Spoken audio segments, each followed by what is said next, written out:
Genuinely imagine what you would look like.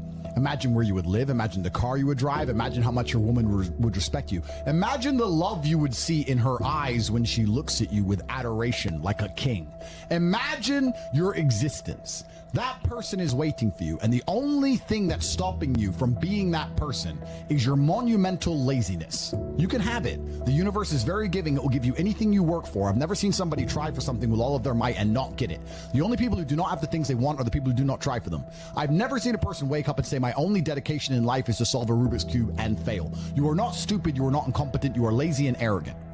It's extremely important you understand that that person is waiting for you, and you are declining that version of yourself. In the multiverse, in the many different versions of the universe that exist, there is a version of you that does those exact things, and he is a greater person than you can even fathom. You can transform yourself into that guy. You can be a top G. That's exactly what I did. I knew who I was going to have to end up being before I became that person. My brother and I are not from rich families. We are not from advantaged beginnings, but I knew I had to be a big, strong, fighting billionaire. That's what I knew I had to be. Discipline is the key to success. If you cannot force yourself to do something you don't want to do, how are you ever going to put yourself through the suffering required for greatness? If you cannot force yourself to train when you do not want to train, if you cannot force yourself to work when you don't want to work, or force yourself to eat right, how can you possibly ever become a monumentally successful person if you cannot control yourself long enough to do what must be done as opposed to what you feel like doing? A man must do what he is supposed to do irregardless of how he feels. That is the key component to masculinity, is discipline. If you do not have the discipline to dedicate yourself to anything, you are going to fail and be crushed by the people who can. If you only go to the gym when you feel like going to the gym, you're never going to be as strong as the people who go to the gym when they don't feel like going to the gym.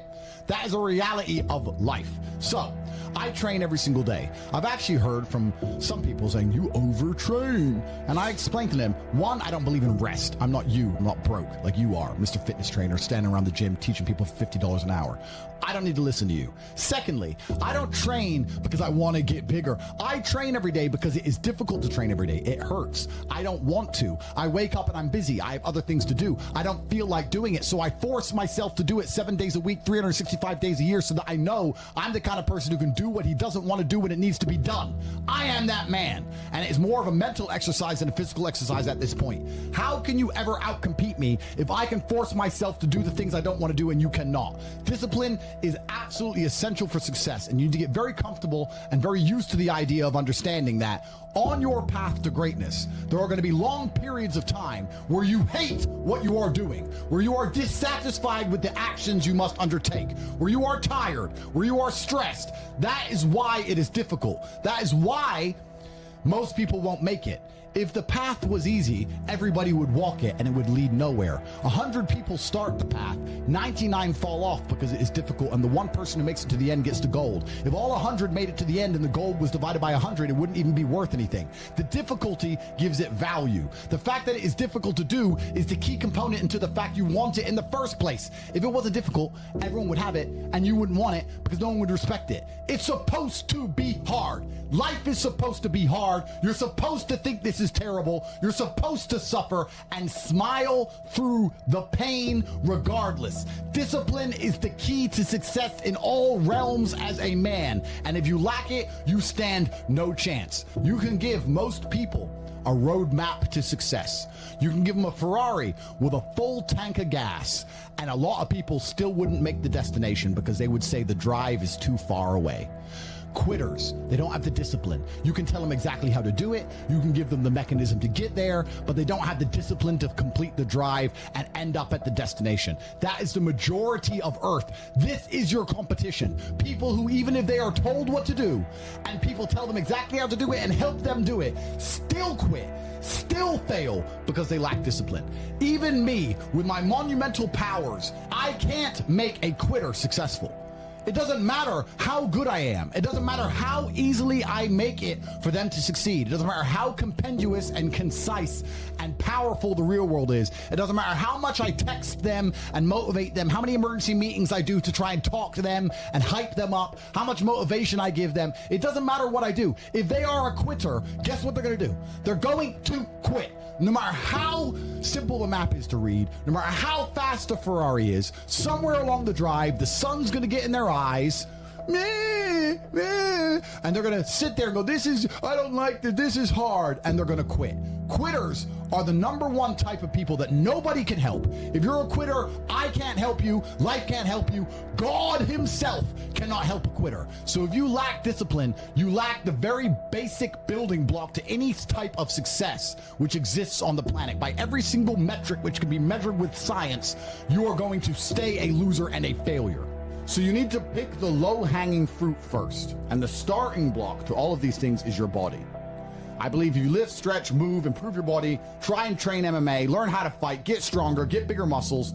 It's a fast track to self-discipline, which will carry over into all other endeavors. And I would argue that it is nearly impossible. In fact, how many people can say the gym saved their life? How many people do you know were depressed, started training, got in fantastic shape, and weren't depressed anymore? It is very easy. The low-hanging fruit is your body and upgrading your body. That is the easiest struggle, which is never going to backfire on you and never going to be a negative towards any other facet of your life. And when I look at men who are physical specimens, I think everyone naturally does this, but I'm going to openly say it. I respect them differently than I look at men who aren't.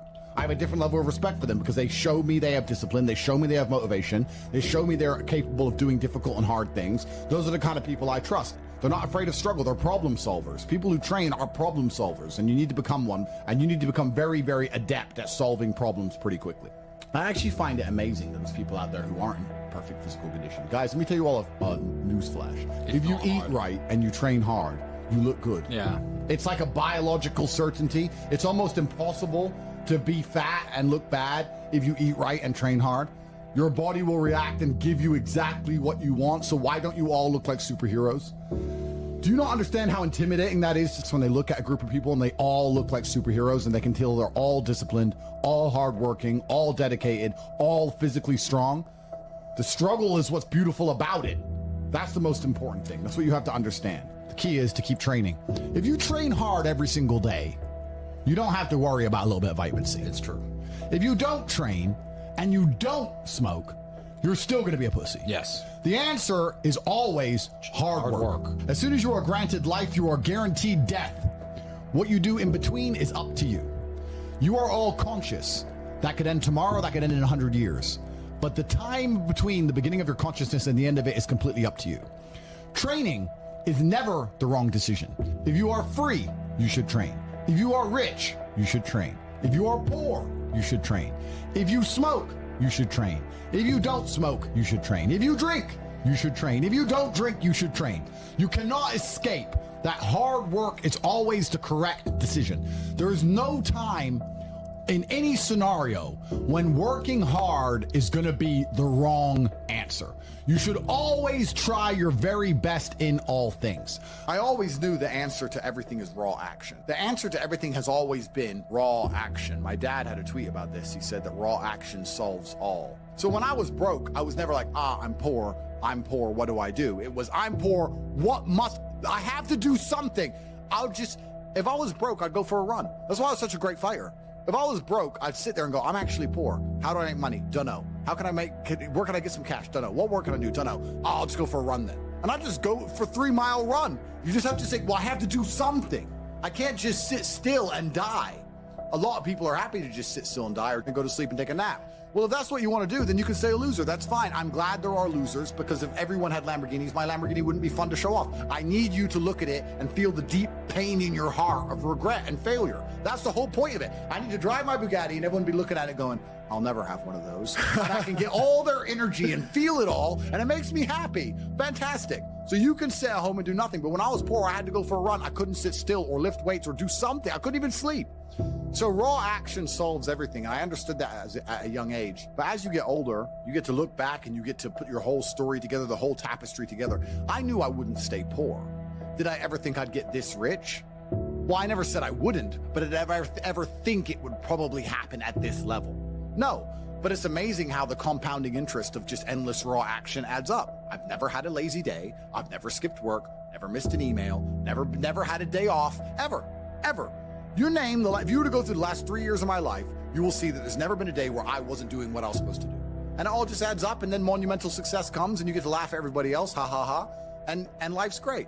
I find it amazing that, I speak to people my age, and I say, in my 20s, I spent maybe, I don't know, let's say 3 hours a day. What's a decade of 3 hours a day? Let's just say 10,000 hours. I spent 10,000 hours in the gym training.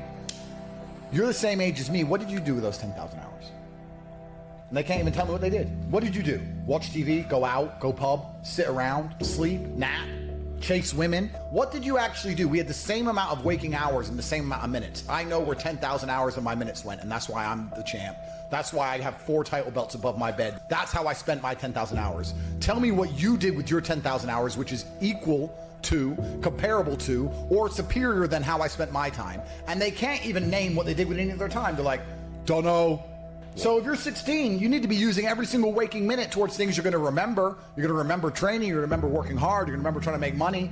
You're spending your life and wasting your time doing things you're not even going to be able to recollect in a few years. You're going to wonder why you fall behind the people who don't waste time. Time is the ultimate currency. Time is money. Time is also strength and power and networks, connection. Time is everything. You can convert it. It's like malleable. Time is like Play-Doh. Yeah. You can turn it into anything. You can turn it into muscles if you go to the gym. Turn it into fighting prowess if you go to the fight gym. But people have all this time and they just mush around with it. And then they're like, don't know why I'm failing. I wish I was successful. You shouldn't wake up and say, how happy am I today? How does that affect how I act? That's not how I operate. I wake up and say, what must be done? What will allow me to be proud of myself? What will allow me to achieve? And those things will be done regardless of how I feel. And that's how the most successful people on earth all operate. The most successful people on earth don't only do things because they feel happy about doing them.